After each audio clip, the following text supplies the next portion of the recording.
13th in the championship. The takeover happened as I said it would. People will be. Oh, when have we got Leeds?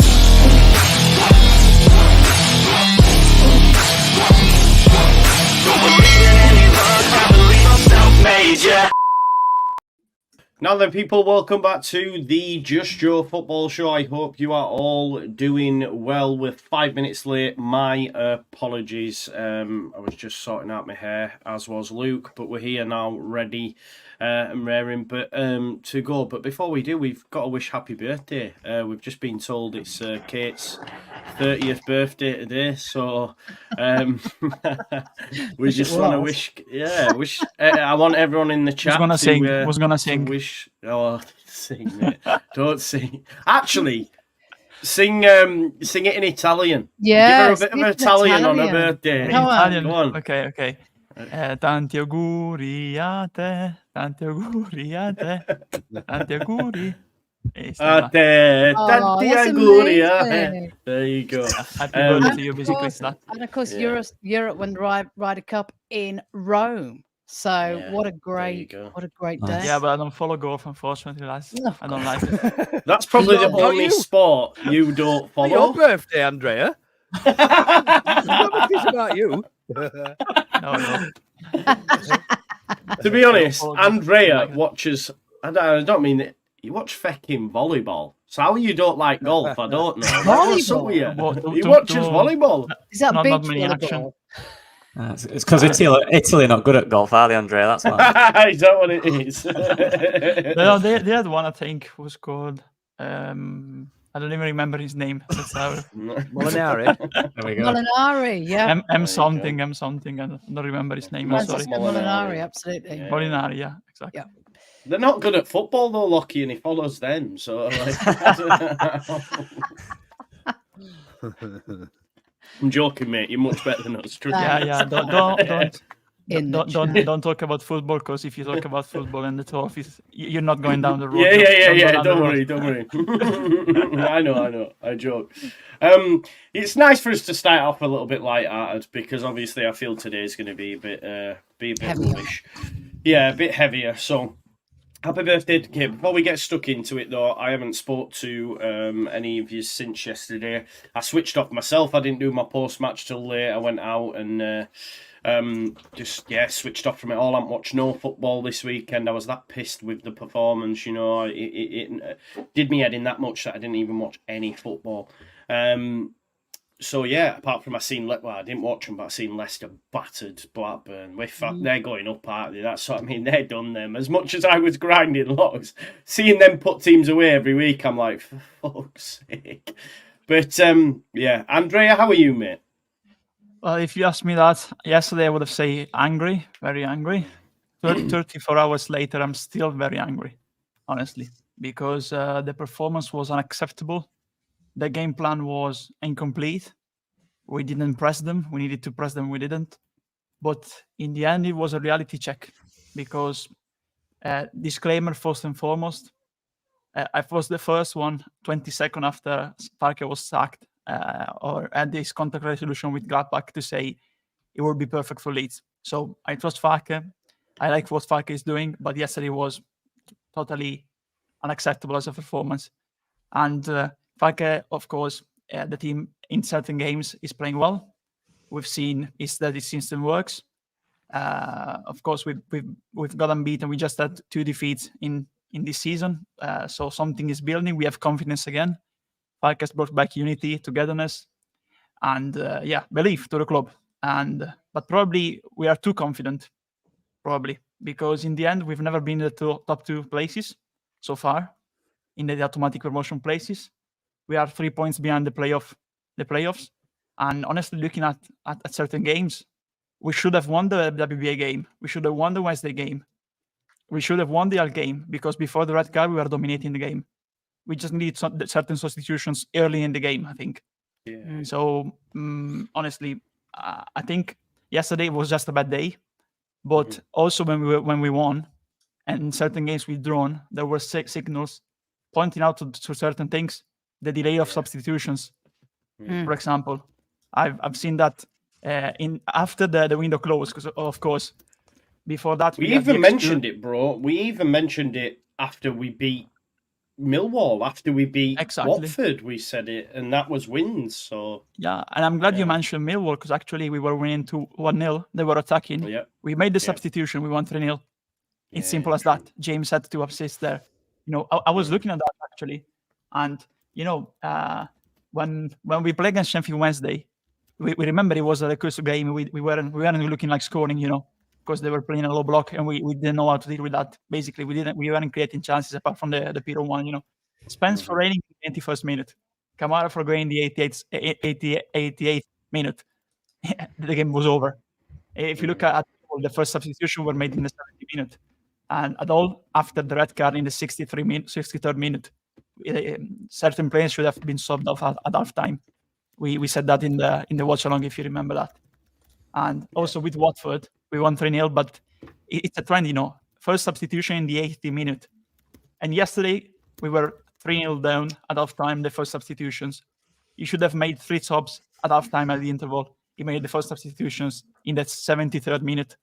So that's a trend. And I'm angry because actually we are better than them. If you look at the squad and the system we can play, we are better than them. I just don't understand why we didn't press them. If we pressed them, I think we won. We won yesterday. That's the difference between us and Leicester. We were playing teams with the same amount of points. The 2 worst defenses in the league. 20 goals conceded today, both. If you look at after this match day, they scored 4. We conceded 3 because they attacked them. Blackburn actually, they don't deserve the table, the position in the table they are. Because I'm not a fan of stats, but if you look at their expected goals, they're one of the better teams, you know. But they press them, they block their attack, they counter attack, their attacking initiative. They score 4, like they did with the Southampton Leicester. We didn't press them; we were too slow. And I don't want to be too long because there's plenty more to talk during the show. There will be more occasions, but I'm angry because we are better than them. We should have played that game with a different game plan, and also apart from the game plan, not adjusting during the game and being stubborn again with the same team and not making substitution in certain areas. It was clear Kamara was not tracking back. It was clear Somerville and James were too wide. It was clear Piroe was ineffective yesterday in the 10. And that experiment should end in the end. So I'm angry because I think that team could have been really, really better. Looking at what we have right now, especially the depth we have right now. Yeah. No, I think that's fair, mate, and we'll unpack a lot of that as we go. Luke, I'll come to you, mate. What are your? Because I know you tend to be or try to be more positive at times. What's your sort of feelings after yesterday's result? I mean, I certainly can't disagree with anything Andreas said there. I think the realist in me expects that there is going to be games like that this season where we just don't turn up and we aren't as good as we should be, and we don't play to our strengths, and teams expose us slightly. And I think we probably underestimated Southampton a bit based on previous games and previous scorelines and previous results that they've had. Maybe look, they've still got a good squad on paper. You look at that back 4, and that's probably arguably a Premier League back 4. Certainly the majority of them have played there in the Premier League or have got the potential to play there. You know, but Hayward, but they didn't actually look that good. I think that was the most frustrating thing for me. You know, they took their 3 goals really, really well. Just to add to that as well, Luke, while you say that, and again, this shows for me that they're not that great. Liam, who I was speaking to you yesterday, who's a season ticket holder at Spurs, goes at Southampton week in, week out. He told me he has not seen them play like that for years. And I was a bit like, oh, really? But that blew my socks off, Luke, because I was like, they were fucking rubbish, man. Really? They were, and I just think the timing of the goals and look, there was a lot of, I mean, certainly for the Straucone goal, there was a bit of luck involved. You know, on another day, Armstrong doesn't get that chip right, and you know, there was a lot went for him yesterday, and look, they didn't look that good. I don't think they'll be there or thereabouts. I don't think they're a better side than us on paper, or will finish above us in the league either.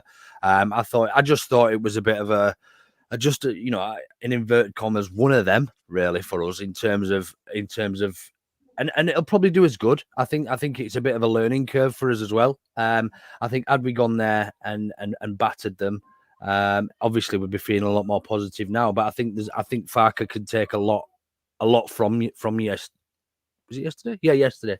A lot from yesterday. So yeah, look, I hope he does. Yeah, I completely agree with what Andrea said. I thought Piroe, and it worries me slightly because it's happened a few times now. He goes missing in some games. He has a belter of a game, and then he literally goes missing for 90 minutes, and it's not good enough. Kamara again on the back of his great performance at Watford, non-existent, very, very poor, amongst others. But yeah, Southampton don't look all that for me. And yeah, I'm a little frustrated, but I'm almost already over it and looking forward now. Yeah, I suppose it's a good thing we do have a game on Wednesday, which means we can quickly get it out of the system. Lockie, anything further just to add? There's loads I want to touch on that people have said throughout. So yeah, one thing for me that I noticed, I had to watch it back today for my video, which was fun. Alvarez, is it Alvarez? What's his name? Yeah. Alcaraz. Alcaraz. Yeah. Alcaraz. Yeah. He threw a massive spanner in the works because they've played with my brain. Che Adams. Jeez. They played with Che Adams up front all season, right? What they didn't play Che Adams, and I think everyone in the world, including Southampton fans, expected that. So what they did was they put Alcaraz on, but he didn't play as a 9. He played as a kind of false 9. And what he'd do, he'd drop into midfield and just create an overload. And you could tell. Sometimes you had the centre-backs chasing him into midfield. Sometimes he was by himself. Sometimes they were talking to each other and no one had him. Sometimes it was Kamara. Sometimes it was Ampadu. They had no idea how to deal with that. That's all Martin did. He just thought, right, we're going to change it up a bit. We're going to pack the midfield and really test them. And then obviously when you pack the midfields, we drew more bodies in. You've got a defender out to the back line. You've got more space out wide, which is when they went 1v1 with Sulemara and stuff like that. We did not deal with that for 45 minutes. Martin beat Farke in that sense in the first half. And just because of one player. You change one player, how do you deal with it? We had no idea. No one who was marking. No clue. And when someone marks him, then you're thinking, well, what about the man I should be marking? Who's marking him? And they had no idea. And that, from watching that first half, was what massively stood out. We adapted in the second to that. Was more, we used our fullbacks more, which helped, which I don't know why we didn't do in the first half. They were so passive. But that one little aspect massively affected the game, massively, because we just didn't deal with it. And they just had overloads all over the pitch because of it. That was one thing that stood out massive. Yeah, no, great. Thanks for that insight, mate. Kate, other than being overjoyed to see Bamford enter the field of play, what are your overriding thoughts on the game? My overriding thoughts were when Bamford came on, are things really this bad? Do you know what I mean? Is this what it's come to? Already. No, but I mean, obviously I agree with a lot of what the guys, what the guys have just said. I mean, I thought that it was evident to me that Daniel Farke had been sort of outsmarted on this because, whereas Russell Martin had in previous games been sort of playing out from the back, he totally changed that up, and there was long balls being shot, into the sort of final third, and we weren't prepared for that. I cannot, for the life of me, my heart sank when I saw Liam Cooper. Why, when we've got a fit Joe Rodon, is he anywhere near the starting lineup? Do you know what I mean? And I just thought it was scandalous that he was on. I don't know why. I just thought Chris Somerville, I just didn't think his head was in it. I thought that he was there was places or sort of parts when he was like being chasing, I think it was Kyle Walker-Peters, why wasn't Dan James placed against Kyle Walker-Peters instead of Cree? Do you know what I mean? All these like little things, I just find it a bit odd. And it was just like, and then Daniel Farke, to top it all off, didn't seem that bothered by the fact that we just got beaten 3-1 at the end of it. He was saying, you know, there was little bits and bobs you could improve on, and that was it. So I just thought, to be from start to finish, it was just like nonsense. Yeah. I mean, I don't overly disagree. Listen, we'll start with team selection. That's what I wanted to get into, really. And it comes back, and yeah, look, I sort of understand. It's easy with hindsight now to say, well, you shouldn't. If we win, it's like, yeah, you don't change a winning team. Now we didn't win, we say, you know, well, you should have used your best team, and that does include Rodon. So for me, I can sort of I can forgive it. Now, obviously, it did go tits up, and I said before the game when the lineup was announced, a manager lives and dies by his decisions, and that's a decision that he got wrong. It's a genuine flip of the coin. There's no guarantees that Rodon wins us the game or gets us a point, but I do think it does improve us without a doubt. I think the first issue goal, Joe, the first goal was a 100%, direct. I agree with you.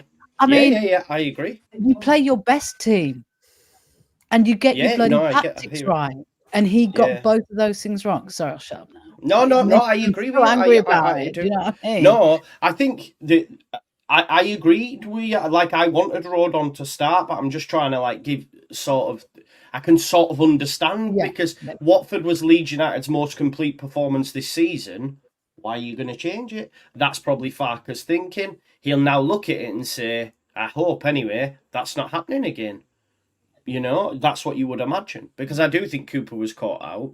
And the big thing for me as well, every performance Cooper's made this season, and I think it's 3 in total, sub-appearance, start, and then like yesterday, the sub-appearance he came on and was had loads of howling moments, but then did a game-saving tackle at the end.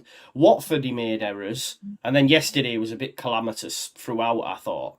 So it's just like, Rodon hasn't given us that once yet. That worry. He doesn't make me nervous, whereas Liam does. So, Luke, I'll come to you. Where do you stand on Cooper getting the start? I mean, Farke summed it up in it. I mean, it was you know, he took the blame. He very much, he was very open. He said, look, why, what sort of message is it sending out if you change your team when, as you've already said, was the most complete performance of the season? Look, individually, he probably wasn't the best player on the field at Watford, but what sort of message does that send out when a team gives 110% and you beat Watford comfortably? Look, I thought Rodon was unfortunate to even get banned because look, we can go back and look at those yellow cards, and realistically, he probably shouldn't have got a ban anyway. But look, Liam Cooper wasn't the reason we lost 3-1 yesterday. All in all, it wasn't great. No, it was the reason that we conceded within the first couple of minutes of the game. Absolutely, but as Joe says, in hindsight, it's quite easy to reflect upon that. Had we won the game yesterday, we'd have all been saying it's an absolute stroke of genius and that we needed a captain and we needed a leader on the field, but we didn't. So it's quite easy to sit here and say, right, Cooper was in instead of Rodon. That's probably why we lost. I said now, it it's not yesterday the before the case. game even started. I shouldn't have been there. He shouldn't even feature in the starting lineup, as far as I'm concerned. But against Watford, we keep a clean sheet and we win 3-0, though, Kate. Yeah, but he still wasn't convincing. Did you say that before Watford? Yes. I don't think he should be anywhere near the starting lineup. Full stop. He had to be against Watford, really. But you know, we have Cresswell.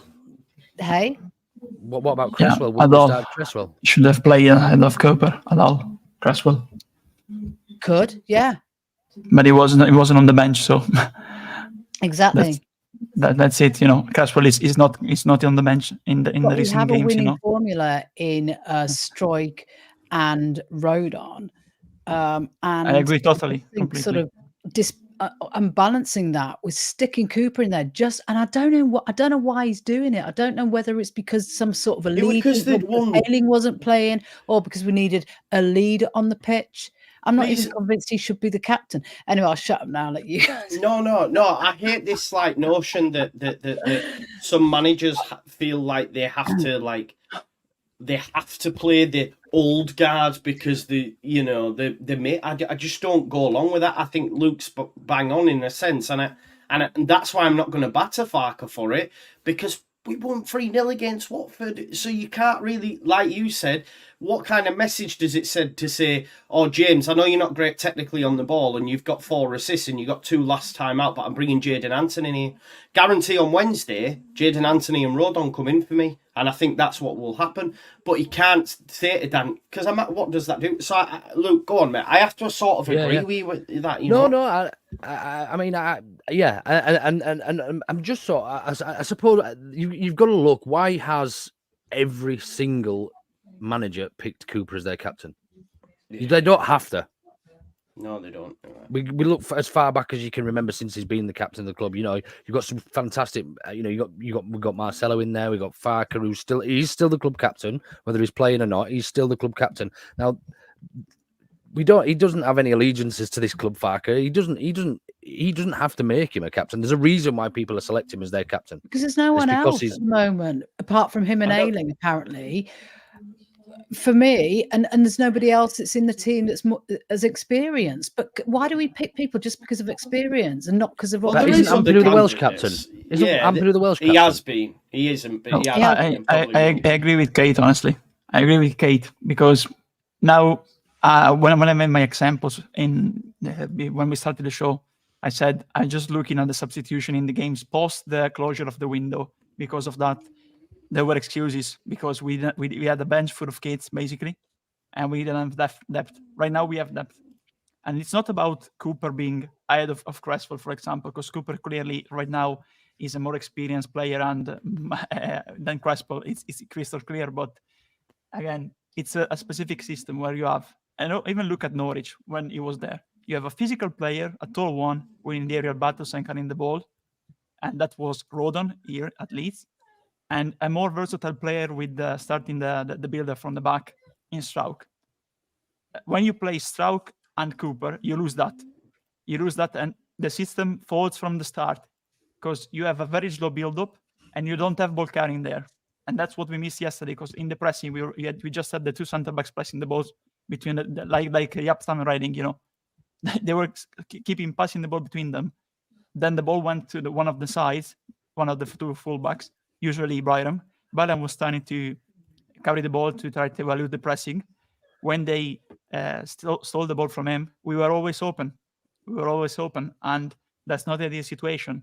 But they agree. You should play players picked on your best team. And our best team is Rodon and Strauch. If Strauch is not available, you play Cooper there for me and Rodon. If Rodon is not available, you play Strauch and Cresswell for me because you have to maintain that system. And if you play 2 single player, it falls. Let's say Rodon plays and it's the same result. Then what? Who do we blame then? Well, who do we blame? Well, you would say the manager. But you would be saying why change a winning formula? This is the point. I change it because it's a different team. Honestly, I don't get what Farker say honestly because that defense kept a clean sheet against Watford, but Watford look at where they are in the table. They're a very, very different team. Southampton have very much quality, much more quality than I just find it very, very lazy. I find it a very, very lazy way of of just saying that we lost. I think it's very easy to blame one player, and just because Cooper came in isn't the reason we lost that game. No, it's not. It's not the only reason. It's not the only reason. It's the game plan. It's the game plan. Win or lose. What has he done this season to warrant starting ahead of Joe Rodon? Why the hell did we get Joe Rodon? Do you know we got him because he's great at what he does. He should be in the starting lineup. Liam Cooper does not deserve to be in there. He's done nothing this season. Just to play devil's advocate, because why not? It was his fault we probably didn't win against Hull for making a rash challenge on a yellow card. That's all I'll say. Yeah, because he's kind of No. Kate, he's on about Rodon. Something goes on about with him. Rodon. Pipe bomb. He had him in there on Saturday because Ayling wasn't there, and he can't bear to put a team out with either Ayling or Cooper. No, who's told you this? Well, that's what I think. Oh. It's not what I will say on that first goal. And the chat agrees with me, Joe, if you look at what they're saying. Yeah, but the chat chat hate Cooper and Alien. Like, they hate Cooper and I don't Alien. No, but hate them. it's I not just against the don't think they're players. good It's about the enough. system. They're not good enough. It's about the system. I want to mention something on the system for that first goal because my God, Andrea mentioned it at the start about the pressing.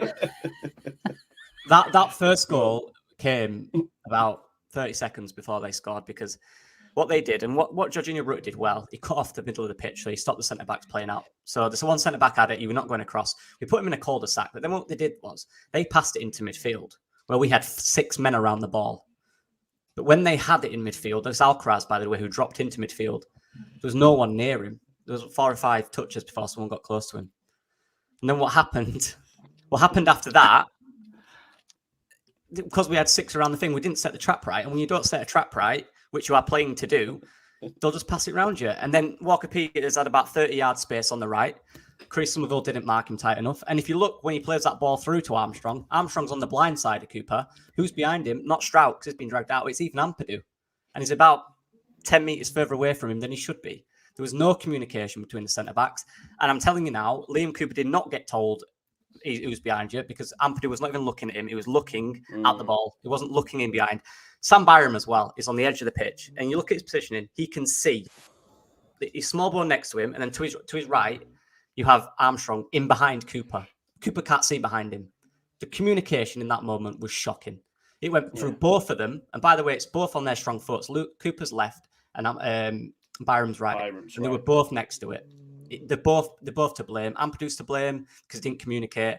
The fact that they can have 2 passes from the back and get through our entire midfield and attack in 2 passes is shocking. That's where the system fell down for me. That was the main issue. Look, in them individual moments, either Byram or Cooper have to do better. They have to read that. So where's the leadership then? Where's the leadership in that? This great Liam Cooper leader. Where's it all who's telling Liam Cooper that Armstrong's behind him? You can't see behind him. That's where you need it's not communication, exactly. That's it. Drop 2 meters. That's it. Left shoulder drop. That's all it is. No one told him that. It doesn't. Also in the second goal with Somerville, same. Anybody's meant to be able to tell you man on or you know, there's a player in behind you. That's not necessarily leadership. I don't think there's a lot to blame for the goals. That's my point. There's a lot. Yeah, but also it's just not the goals. It's just not the goal. The ball distribution too. Why? Do you know this leadership stuff that gets trotted out with Cooper, right? If he wasn't a leader, if he wasn't the captain, people won't be saying it. It's just, for me, it's almost like, why is he being played? Because everyone else thinks he's absolutely shit, right? And I sit here today saying I wanted Joe Rodon to play. Please hear me. But my point is, everyone tries to justify him playing because he's captain, because he's leader. If he didn't have the captain's armband and he weren't classed as the leader, guess what, folks? He'd still get fucking played. But that's everyone's reason. Do you really think Daniel Farke's throwing games by playing a player who's not good enough? Because he's a leader? No. Which manager is doing that? But Bielsa is arguably, for some people who watch us, their greatest ever Leeds manager. Maybe not for some. You know, some will have Wilco, Revy before everyone starts the chat off. But arguably, he will be a lot of people's best ever Leeds United manager. Probably best ever when they die. Do you know what I mean? He was that good, right? And he played him week in, week out. He would have played him every single game. Not because he was captain. How many years ago was that, Joe? No, but my point is, again, I've just said to you, done and dusted. I hear you, and I've just said that I think Rodon should have played. I agree with you, but my point is, we're like saying, oh, just because he's a leader is because he's getting played. No, why is he getting played? Why is he getting played? Daniel Farke, when he went to Norwich, because they rate him. When Daniel Farke went to Norwich, who did he drop? He dropped Russell Martin. He was one of the leaders of the team. And there was another one. I can't remember. Who's the other guy? You'll know, Andrea. Zimmerman. Naismith. Oh, okay. The 2 leaders, experienced leaders. They were not good enough. Didn't want him. He's not, I don't think he's the type of player who will play someone based on that. I really don't. But you have to have a balance in a side between a team who has people on the pitch who communicate. From what we know and from what we've seen, Pascal Stroud is very quiet on the pitch. He doesn't come across as this guy. And I'm looking at Ampadu yesterday in that moment. And you can watch him on the footage. If you want to watch the game, but he's not looking at Cooper No, any second. He's not a leader, Lockie. He's not a leader. Ampadu is stood behind. Where do you get that from? Why is he not a leader? Strike hasn't got the personality. Oh, to no. be I leader. mean, No, I but thought Cooper, you were okay. about Cooper. Sorry. Oh, okay. Yeah. Liam Cooper might have the personality to be a leader, but he's not good enough to play right now. No, Ethan Ampadu has got both, in my opinion. But because he hasn't been there long enough, that's why he's not. So mark my words, either Ayling or Cooper will be on, if not both of them. In fact, why not just make it a 3-0 and like get Bamford on as well? Mark my words, either Ayling and Cooper will be on the pitch, if not both of them. What I will say yesterday is I thought at times Ampadu hid. I didn't like his performance. No, I thought it was crap. There was areas of the time, and I've gone through it. I did a bit of it earlier. When we play out from the back, what they did, they put Armstrong really close to Cooper to cut that off. So he went to Pascal Strauch on his weaker side to then put him down a cul-de-sac. Right, that was their idea. So what we did, well, we went down to Shackleton. We couldn't come back, so we turned back around, went back to the goalkeeper. Defense split. We needed a centre mid to be brave in that moment, to sprint quickly towards Meslier and then ping the ball out to Byram, who was always free on that left. They didn't. They hid. They jogged towards Meslier. They didn't want the ball, didn't ask for it. What's that? Why are you hiding there? When Kamara did it 3 or 4 times that first half, it worked, and that's how we got out every time. Went into Kamara and straight out to Byram, down to Somerville. That was our way out. We didn't do that enough. A lot of players hid for some reason. And I don't know whether that's down to what they've been told to do, whether they had no idea what they were meant to do, whether they were confused with the shape. I don't know. But there's a lot of failures. Can I just add to this one? Go. First and foremost, we're not saying, because there's people saying that in the chat, and I don't want us to be misunderstood. We're not saying it's just Cooper's fault.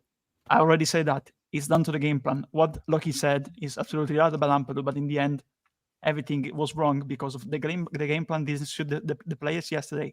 They were in a situation where they didn't know how to deal against what we usually do, the pressing. And about Cooper, for me, it's not about leadership, honestly. It's not a thought, a reflection, a discourse about leadership or being put in or put out of the team. It's about this system because we've seen that if you play 2 similar players in Cooper and Strauch, you don't have ball carrying. Yesterday, we didn't have a single action of ball carrying from the center back to elude the pressing. And that happens with Rodon in the team or Cresswell, for example. That's why I said, I think you either play Strauch or Cooper and you either play Rodon or Cresswell for the system we play in. Because if you play 2 similar players, you lose that totally. And that's why, in my point of view, Weber stood out last season. Because he was the only different player in a defensive player. We were too similar and didn't have a single occasion of ball carrying on physicality. That's why. So for me, it's just a system-related thing, not about leadership, not about that. For me, they should play Rodon and Strauch in this system. If you play 2 similar players, you lose all the build-up and the ball carrying from the back in the situation. And right now, remember that yesterday, after the first half, now a lot of teams will start the game and do exactly what Southampton did because they've seen that with Southampton, it worked against us, the high pressing from the start. So that's why we need to play with those 2 centre backs for me, and have Cooper and Cresswell as the 2 back options in the 2 respective positions. Strauch and Cooper for me they cannot play against those teams together because Watford they play a certain style of football. Southampton a different team with a different quality. Of course they weren't playing well because they were constantly called out, but they were a ball position system because if you look at the slides of their other games, they always had basically apart from one game basically.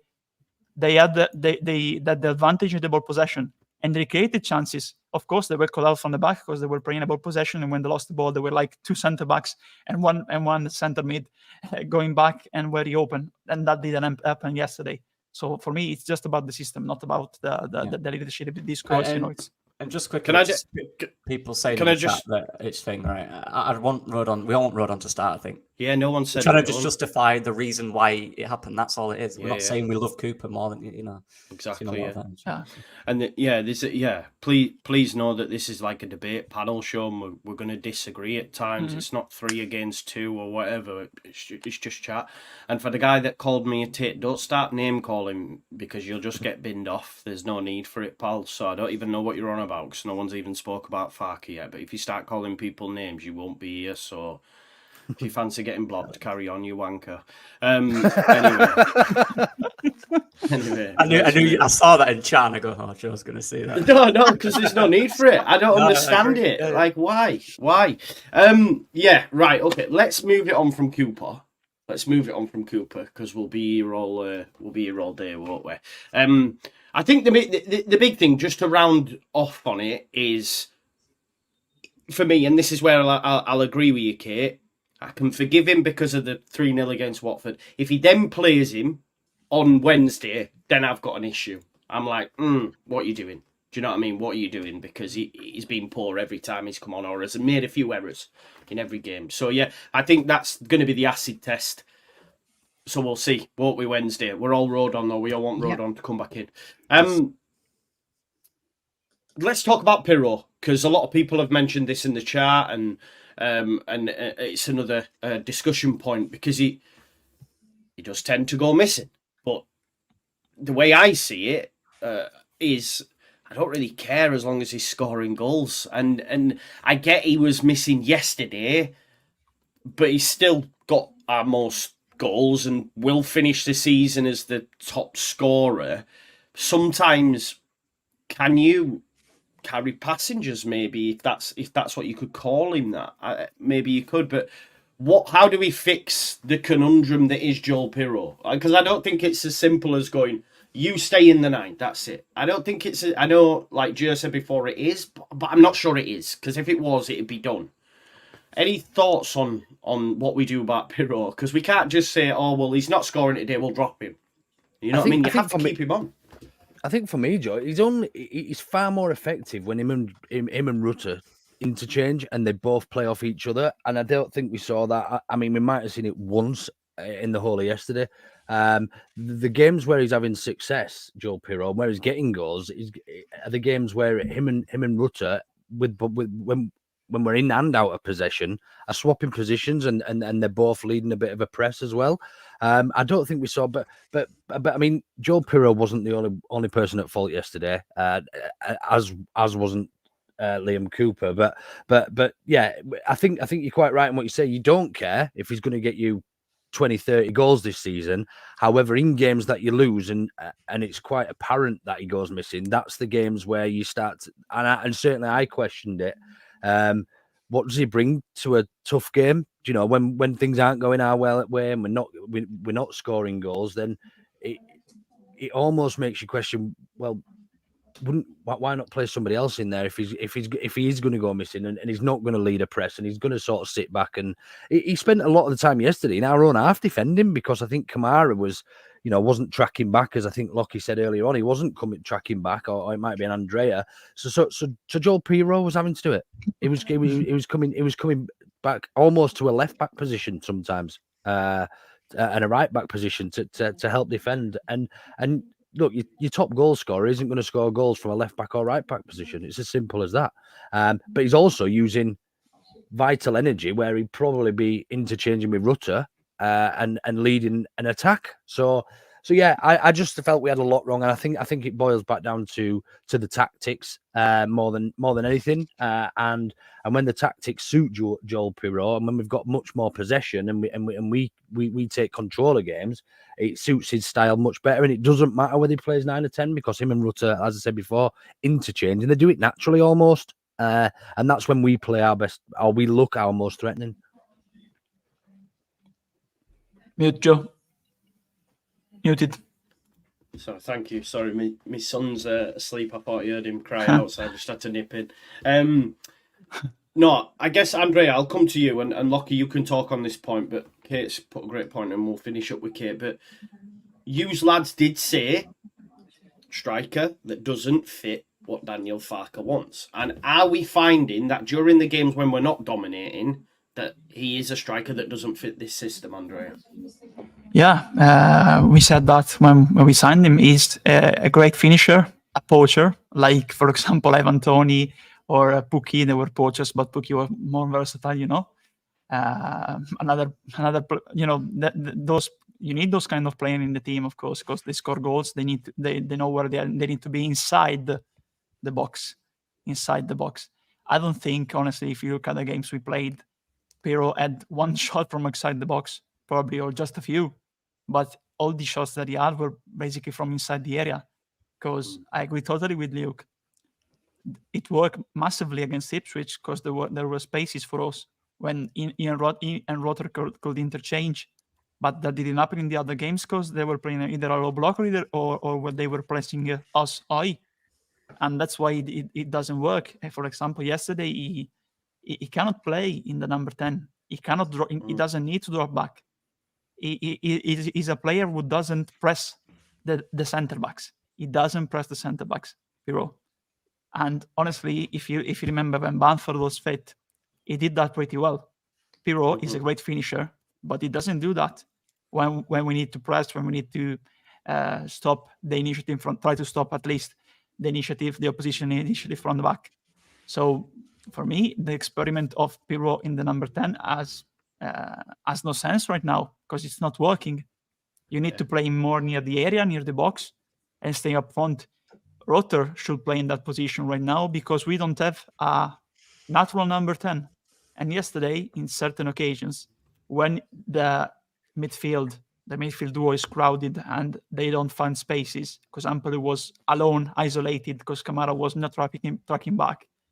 Ampadu was trying to reach for space to get the ball. You need a number 10 dropping back to get the ball. But that number 10 obviously is not Piroe, because Piroe is a number 9, a striker, a finisher. He's used to get into the box, get in behind the defense, to crosses, try to attack him behind, but he's not used to drop back to play in the number 10 position. Rotter can play there. Of course, he's an adapted player. He can play there because of his dribbling, honestly, because he's good in turning around, he's good on moving and not giving his marker any reference, of where he's on the area he's playing, he's covering. So right now, going forward, for me, the only go-to option is Piroe in the number 9 and Rotter in the number 10. But Piroe needs to stay up front and lead the line, because there were occasions where we had both players too near each other, tight, and there was no one up front, basically. And we need a player up front, because we've seen, when we said that with Loki also in the build-up, Southampton usually try to play from the back. I think everyone saw their opening game against Sheffield Wednesday, because it was the opener of the world season of English football. You remember that Stevens and the other player, I don't remember right now who he was, but they were constantly playing the ball from the back, and Sheffield Wednesday wasn't pressing them. We've seen in other games that when you press the build-up from the back, from the Sheffield Wednesday centre-back pairing, they struggle. They conceded 2 goals with that against Borough. And we didn't do that because Piroe is not the player to press, but he wasn't pressing first, and second, he was dropping back because it is what they asked for him from the coaching staff. We've seen that in other games, to drop back and get the ball, 2 touches, pass the ball, and then sprint up front. But I think it doesn't suit the system. When we did the scouting report against him, not against him, on him, actually, we said that he is good when he has space in front of him. When he drops back, he always has a man behind him. Rotter is good in turning back and eluding the man. Piroe is not a dribbler. He's a finisher. That's the main difference. Yeah, I think that's great points. Lockie, would you agree with? Yeah, the only thing I'm thinking on is I still don't think he works in the 9. That's my worry. A big role that Jorginho has. Yeah, a big role that Jorginho has is stretching the defense. Now, this is not just by going in behind. This is by going wide. He did it a lot yesterday. He went wide to the right. He's kind of unmarkable at times because he's unpredictable and where he'll pop up on the pitch. I think if that's the role of him, you're questioning, well, if he's in the 10, he can do that as well. But I think the 10 has a slightly more mature role in terms of where they can be. I think they play a lot more central as opposed to the 9 in this system by what the attributes of the players. So I worry there when we need a bit of depth. Piroe in the 9 won't give you that. So it is, for me, it's about, like Andre said, how do we fit him? There is certain games where he does fit, and that's fine. But in the games where he doesn't, it's about how do we adapt then? I think that's when we massively struggle. We're not struggling to identify where he should be, but it's when we have to adapt. We're struggling then to think, oh, how do we react to that? And that was the thing yesterday. We didn't react to Southampton. We didn't react to what was happening. Because, to be fair, what I liked yesterday was when we were struggling, we kind of just became, well, I didn't like it actually. We became give it to Jorginho Rutter and let him try do something. And it became quite desperate. And he tried his best, and he did, and he got success sometimes, but he was just giving him the ball in any position, and other attackers just kind of had no other role. And I don't like that, because that's what happened last year, wasn't it? We kind of give it to Nonto and let him do something. And we need to get out of that mindset. I know Jorginho's good. I know he can take guys on, but we can't rely on him every minute when we're struggling to do something. The other players on that pitch have to step up and create something, because we are struggling to find a consistent connection between the 9 and the 10. And that's what we need to do. I think Farke's got to now look at these type of games that we've seen this season and think, right, what can we do to change this? And in fairness, it's hard. It is hard when Piroe's got certain attributes, and that's a player we bought. But it's hard when the player's first touch is rubbish, regardless of where he's playing on the pitch. It's hard when he has that ball Jorginho played through to him was outstanding, by the way. When he's one-on-one and goal, and his first touch is ridiculous. What is that? Those are the basic things, regardless of where you're on the pitch. That's got to be better. The core principles, the first touch, it was terrible at times. He had a chance to score to make it 3-2, and he scuffed it. These little moments count, and he has to get himself right. He's got to get those little things right. I do think as well, like that moment there where that ball got put through, if he gets that touch right, he scores, and it's 3-2, and we come back in that game, genuinely, because the goals would have come within a couple of minutes of each other. They were already, after we got that first, there was a little bit shaky. You can hear voices. I don't know if someone's TV's on, or you can hear my dog as well for the odd time as well. So yeah, apologies for that, folks. Do you have any thoughts? Anything you want to add on the Piroe conundrum, Kate? No, I mean, the guys have summed it up really well. I mean, I just thought he was missing yesterday for a large portion of the game. You know, I mean, I've got nothing really to add. But what I would say or question is, like Lockie said, that you don't think he's a 9 either. Where exactly would you play him? Like, seriously, out of interest. That's the problem.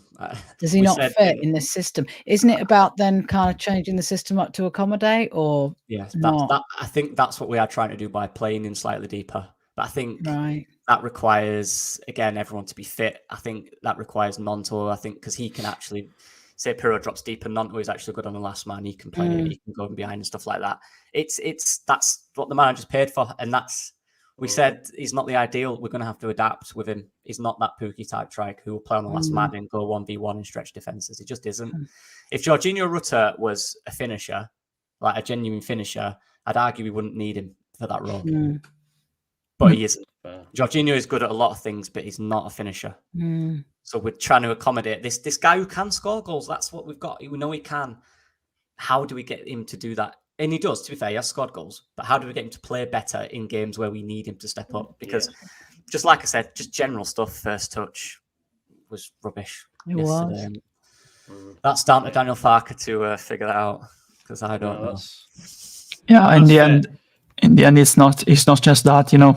I think we've won games, we've drawn games, but we're still missing 2 key positions. Of course, the 49ers did a good transfer window on those situations, you know, with those clauses and the delay. We started to do real business basically in the last 2 weeks of the transfer window, and we brought in Anthony on deadline day when we sold when we loaned out Sinisterra to Bournemouth. There's still 2 gaps for me: the number 10, when we're forced to play one of the strikers there, and the left back, and one of the fullbacks, you know, because in the end you'll have Byram and Spence probably starting right now when Spence is fit.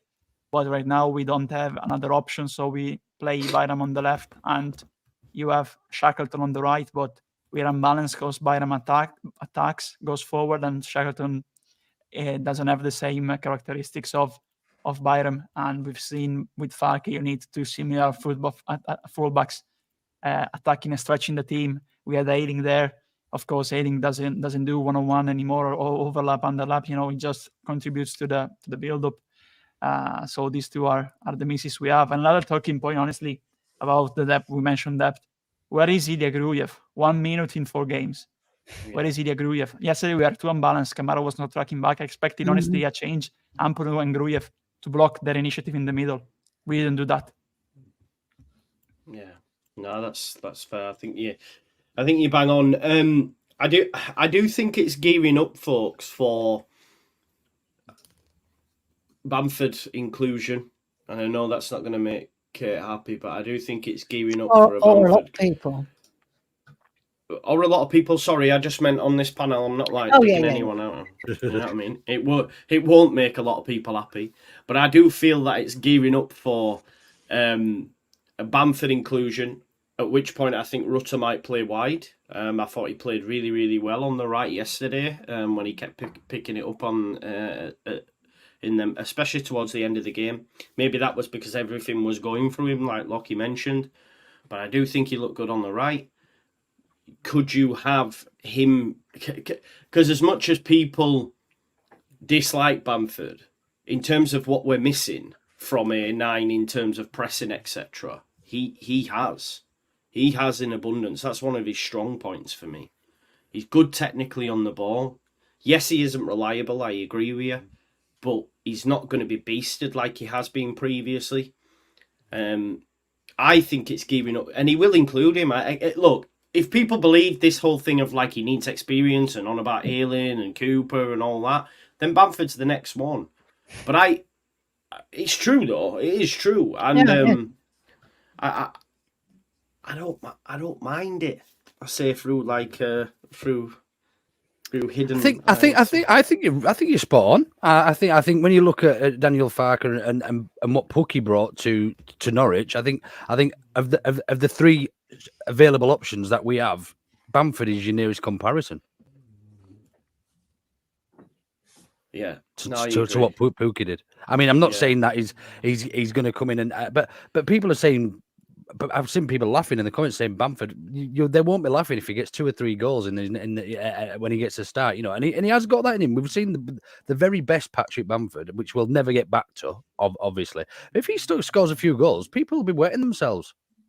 Yeah, I think with Bamford, what we need is when it's going games like that, we need more options because Piroe clearly wasn't in the game. He clearly wasn't affecting it. Some other players as well. And that's where you need someone like that who can be an option. But then you're asking, well, how good is that Bamford? Because we don't have any idea because he's not been fit, sharp, or anywhere near good enough since his first season in the Premier League. So is he a viable option? The thing is, right now, we don't know, do we? That's the thing. We don't know what he's like. He didn't do much when he came on, did he? No, he didn't. But the game was over, lads. Let's be honest. I don't think basically over. I don't think Anthony did. Yeah, the game was over, wasn't it? Yeah. Late substitutions. Well, that's another thing, isn't it? The substitutions yesterday were far too late. Yeah, they were. Can we quickly, because I'm aware of time. Dan James, are people finally going to be? Yo, Gail, you said you were going about 15 minutes ago. Why are you still here? Go. Like, what are you doing? You're just making yourself angry, for fuck's sake. Like, what I'll say is, Dan James, like, technically on the ball. No, it's true, though. I'm not saying, they're saying this, so I'm going. You said it 10 minutes ago, and you're still telling people in the chat now. So you clearly didn't go. So if it's making you angry, go. Do you know what I mean? Right, so, Dan James, yes, 4 assists, all this jazz, but technically, every time it goes to him, I don't know, it just breaks down. It was a couple of times yesterday, he gets through, takes a shot, etc. For me, I think he's the worst of the lot. Like, I think he's so frustrating. Yeah, he can play a killer ball 1 in 5, but I thought he was shit yesterday. It was one of many though. I mean, again, we're digging out people for the. I mean, there was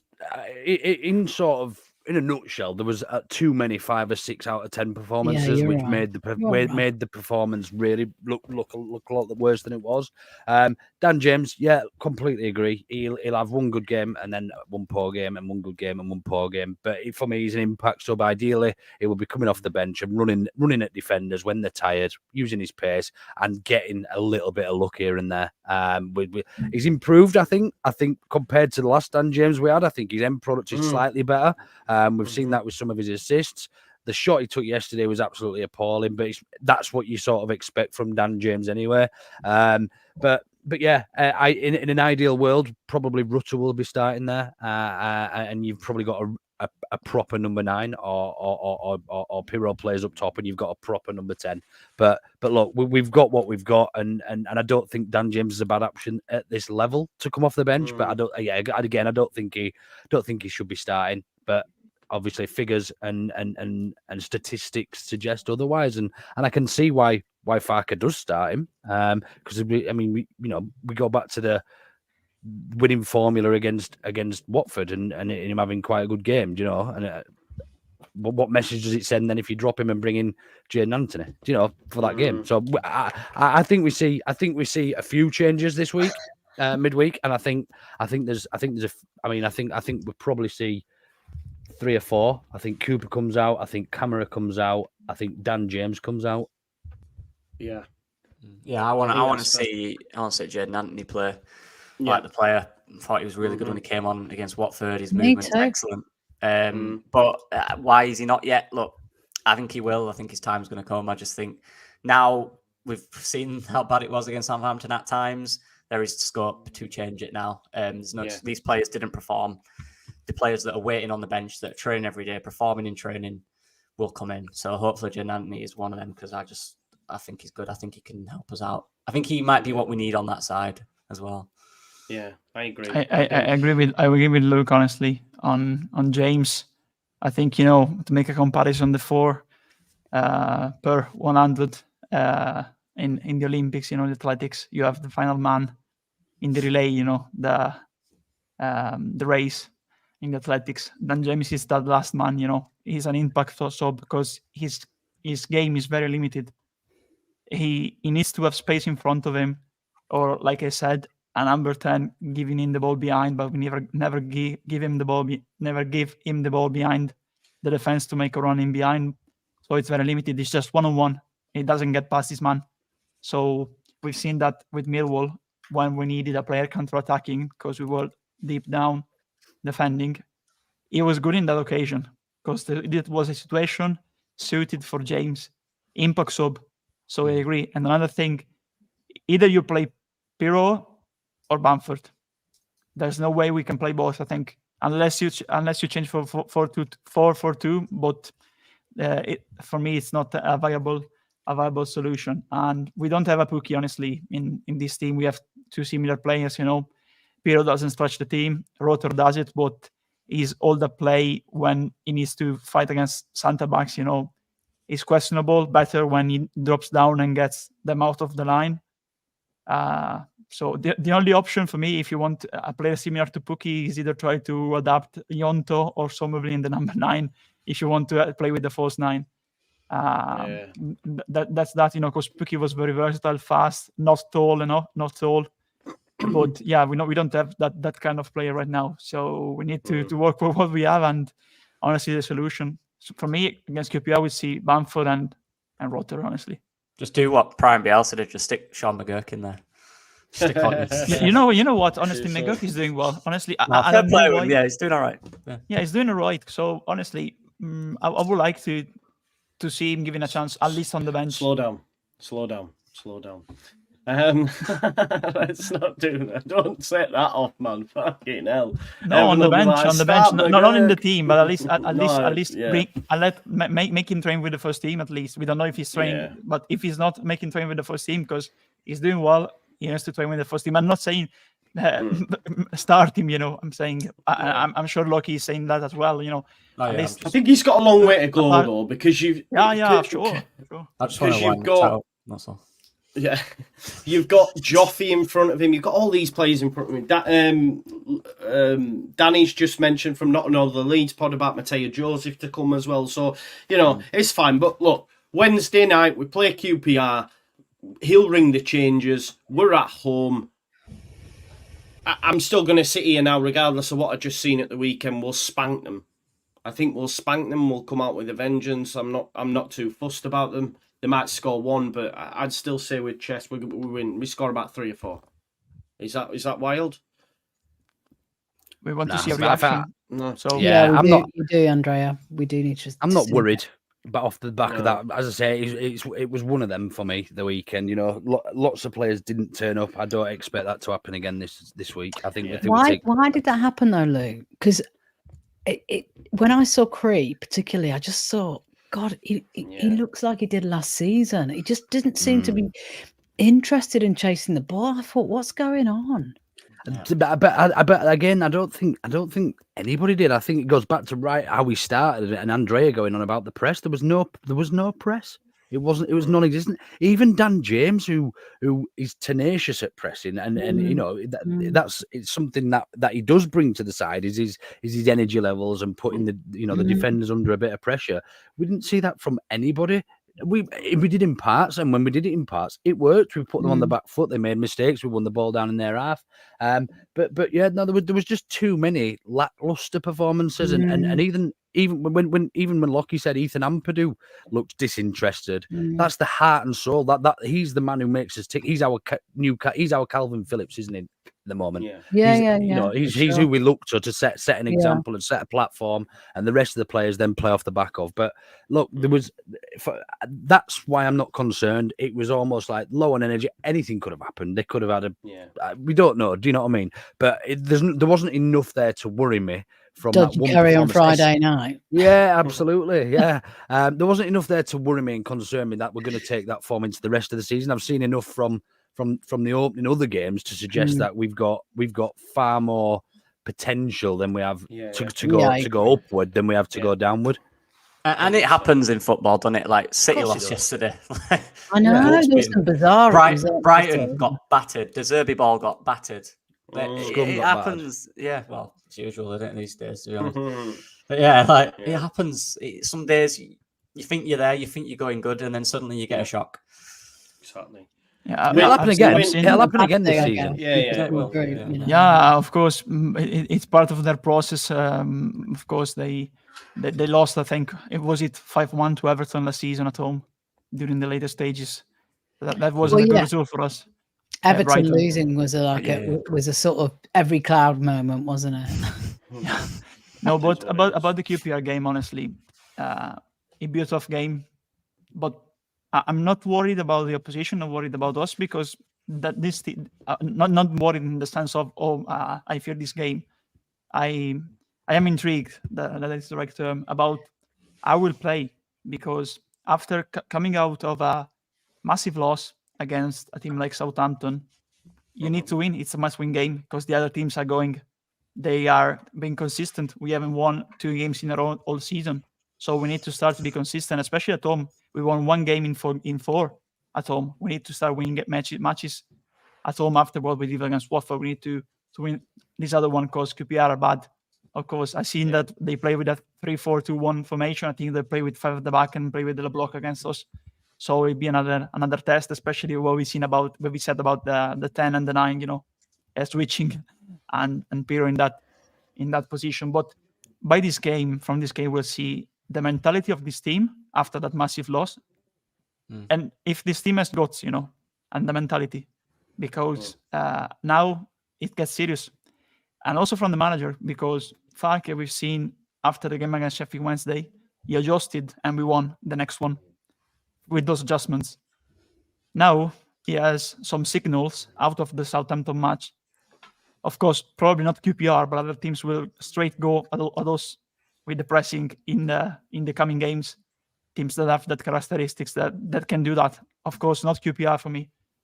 So, when you lose against a direct opponent, because of course Southampton are another relegated team. Of course, they are not in a good. They weren't, because now they are tied in terms of points with us. They weren't in a good situation. They were in a bad round form. When you lose against a direct opponent, another relegated team, especially in that way, you need to bounce back and you need to have mentality. You need to be strong and have got, like I said, to do that reaction. I think if we do that and then amass another result, we need another win after this win. If we win, of course, against QPR, we need to be consistent because we mentioned multiple times Burnley. They didn't start well last season, but after that, they've been massively consistent. When we won, we weren't able to follow that with another win, and that's the struggle so far for me in our game. We've always been inconsistent in terms of result. A win and a draw, a win and a draw. Now a loss. So we need to find consistency now. Yeah, because the other teams are going and are amassing points like Leicester, and we are like it was. Yeah, and what is it? Yeah, we are basically in behind the other teams. You know, If we win, it's yeah. going. Well, if we win Wednesday, we're back in the playoff positions. There's still a hell of a long way to go. Leeds United have January to look forward to as well. Yeah, I 9 think points the club behind will be automatic. busy. Yeah. Yeah, I think the club will be busy there as well. So, listen, I made that fatal error of saying we're going to piss the top two last week after our 3-0 win. So, yeah. It's very endearing, though, Joe. You making all these like little predictions. I'm still confident, though. Honestly, I am. It's fine, but it does look like Leicester might run away with it. But we'll wait and see. I think we'll leave it there. We've done 1 hour and 5 minutes. We've really gone through that game. Not many positives. I think the only positive probably would all say maybe Pascal. Outside of that, it was pretty rubbish from top to bottom, manager included. So we shall see. But yes, please do smash a like on the video, subscribe to the channel, get your comments in, and of course hit that notification bell. Everyone's channel as well is in the description. Andrea's Twitter, Auto Better, Lockie Leeds, even Jers, Rocco's, everyone that participates, all the channels are there. So yeah, make sure you check them out, and yeah, we will see you in a bit. I'll tell you what. Give us the final word. Give us the final word, Luke. What's the final word, mate? Consistency. Consistency. There you go, folks. We'll see you in a bit. Keep fighting.